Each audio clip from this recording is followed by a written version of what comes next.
উট পাখিকে যখন কেউ তাড়া করে তখন উট পাখি গিয়ে তার মাথাটা বালুর মধ্যে ঢুকিয়ে দেয়, তখন সে আর কাউকে দেখতে পারে না। তখন তার চিন্তাটা হচ্ছে আমি যেহেতু কাউকে দেখতে পাচ্ছি না, কেউ আমাকে দেখতে পাচ্ছে না। আপনি যদি চোখ বন্ধ করে রাখেন একটা হল ভর্তি মানুষের সামনে, চোখ বন্ধ করে দাঁড়িয়ে থাকেন, আপনার কাছে মনে হবে যে কি আমি যেহেতু কেউ দেখতে পাচ্ছি না, কেউ আমাকে দেখতে পাচ্ছে না। আসলে কি তাই? আপনি দেখতে পাচ্ছেন না চোখ বন্ধ করার কারণে, কিন্তু বাকিরা তো আপনাকে ঠিকই দেখতে পাচ্ছে। এই একই মানসিকতার, উট পাখির মতো মানসিকতার মানুষ আমাদের দেশে বহু আছে। তারা কি করে, কোনো একটা অপরাধ করলো, অপরাধ করার পরে চিন্তা করে যে আমি যদি অপরাধ করছি আমার বিরুদ্ধে তো মামলা হতে পারে, অথবা ধরুন ইতিমধ্যে মামলা ওর বিরুদ্ধে হয়ে গেছে, তখন সে কি করে বিদেশে পালিয়ে যায়। সে চিন্তা আমি যদি বিদেশে পালিয়ে গেছি সেক্ষেত্রে আর এই মামলাটা আমাকে ছাড়া চলতে পারবে না। বিষয়টা কিন্তু সেটা না।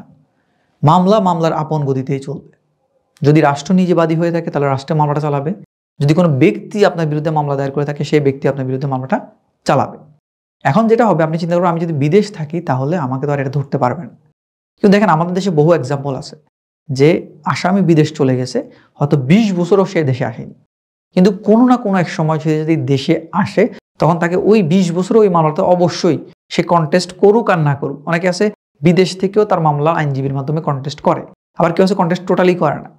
তখন কি হয়, তার মামলা তো কন্টেস্ট করলেও তার মামলা একটা পর্যায় পর্যন্ত রায় হয়ে যায়, কন্টেস্ট না করলেও রায় পর্যায়ে চলে যায়। তখন সে আসার সাথে সাথে কি করে, তার ওই মামলাটাতে তাকে অ্যারেস্ট করে ফেলা হয়। কারণ রায় যদি হয়ে যায় যে আপনার ধরুন 5 বছরের জেল মাত্র, সেটা তো আপনার দণ্ডটা কার্যকর এখনো হয়নি, শুধু দণ্ডটা দেওয়া হয়েছে কোর্ট থেকে। কার্যকর হবে কখন, যখন আপনাকে ধরতে পারবে তখন। তাহলে আপনি যদি 20 বছর 30 বছর পরও দেশে আসেন তখনও কিন্তু আপনাকে গ্রেপ্তার করা হবে, হয়ে তখন আপনাকে কারাগারে পাঠানো হবে। যদি আপনি আপিল শর্তে আবার জামিন পান সেটা ভিন্ন বিষয়, আদারওয়াইজ আপনাকে যে কয়দিন কারাদণ্ড দেওয়া হয়েছে সেটা আপনাকে ভোগ করতে হবে।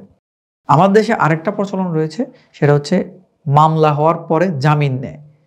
ধর মামলা হয়ে গেল, গ্রেপ্তার হয়ে গেল, জামিন নিল, জামিন নেওয়ার পরে সে আস্তে বিদেশ চলে গেল। আমাদের দেশে এখনো স্ট্রংলি এটাকে আটকানোর কোনো সুযোগ নেই। যেমন আমি মনে করি যে জামিন যদি কাউকে দেওয়া হয় এবং তার বিরুদ্ধে মামলা যদি চলমান থাকে এবং সে বিদেশে পালিয়ে যেতে পারে, এই ধরনের সম্ভাবনা তৈরি হয়, তাহলে প্রথম কাজই হচ্ছে তার পাসপোর্টটা কোর্টে সাবমিট করা।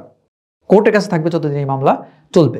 পাশাপাশি এই লোকের নাম ঠিকানা ফিঙ্গারপ্রিন্ট দিয়ে প্রত্যেকটা ট্রানজিট যতগুলো পয়েন্ট রয়েছে, মানে বের হওয়ার মতো, এয়ারপোর্ট হতে পারে, রেল হতে পারে, যতগুলো জায়গা আছে, ইভেন ট্রান্সপোর্ট যেটা বাই রোডে যেভাবে যেতে পারে দেশ থেকে, প্রত্যেকটা জায়গায় এই লোকের নাম, ছবি এবং ফিঙ্গারপ্রিন্ট দিয়ে বলে রাখতে পারে এই লোক যাতে দেশের বাইরে যেতে না পারে।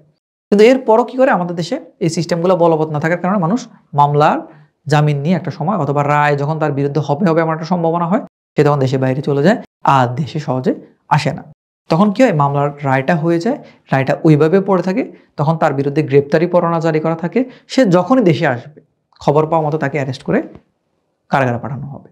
এই কারণে হচ্ছে আপনি যদি মনে করেন যে আপনি উট পাখির মতো দেশের বাইরে চলে গেলে আপনাকে কেউ ধরতে পারবে না, আপনার মামলা চলবে না, তাহলে সেক্ষেত্রে আপনার আংশিক সত্য যে আপনাকে কেউ ধরতে পারতেছে না, কিন্তু মামলা কিন্তু মামলার মতো করে চলতে থাকবে, আপনাকে ছাড়া মামলা বন্ধ থাকবে, জিনিসটা কিন্তু সেরকম নয়।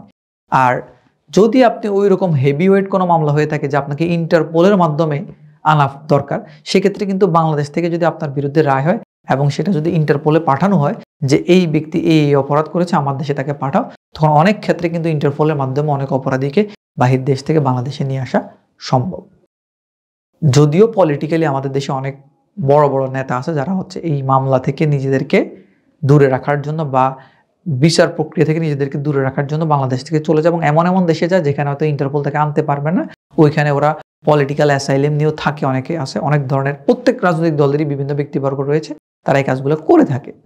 কিন্তু দিন শেষে যদি কখনো আমাদের গভর্নমেন্ট স্ট্রিক্ট হয় যে না আমি আনবই তাদেরকে, আমার এই দেশে সে পলিটিক্যাল পার্সন হোক আর নন পলিটিক্যাল পার্সন হোক, তার বিরুদ্ধে যদি আমাদের দেশের কোনো রায় থেকে থাকে যে রায়টা এক্সিকিউট করার দরকার, তখন সেটা ইন্টারপোলের মাধ্যমে করতে পারে। এবং ইন্টারন্যাশনালি এই জিনিসটাই হওয়া উচিত।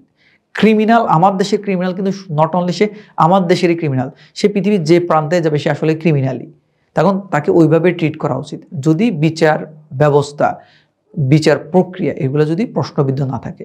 অনেক সময় আমরা দেখি যে রাজনৈতিকভাবে অনেকে হয়রানি করার জন্য তার বিরুদ্ধে মামলা দায়ের করা হয় এবং সেই মামলাতে সাক্ষ্য প্রমাণ ছাড়াও একচেটিয়াভাবে তার বিরুদ্ধে রায় দিয়ে দেওয়া হয়।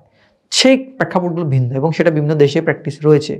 কিন্তু ওই প্র্যাকটিসগুলো যদি না থাকে, প্রপার বিচার কার্য যদি থাকে, তাহলে আমি মনে করি সারা পৃথিবীতে এই জিনিসটা প্র্যাকটিস করা উচিত যে কেউ যদি আসলে স্বীকৃত অপরাধী হয়ে থাকে এবং পৃথিবীর যে আদালতেই তার বিচার করা হোক সে আসলে দোষী প্রমাণিত হবে, তখন উচিত হচ্ছে তাকে ওই দেশে পাঠিয়ে বিচারের মুখোমুখি করা এবং শাস্তি হলে শাস্তির সম্মুখীন করা।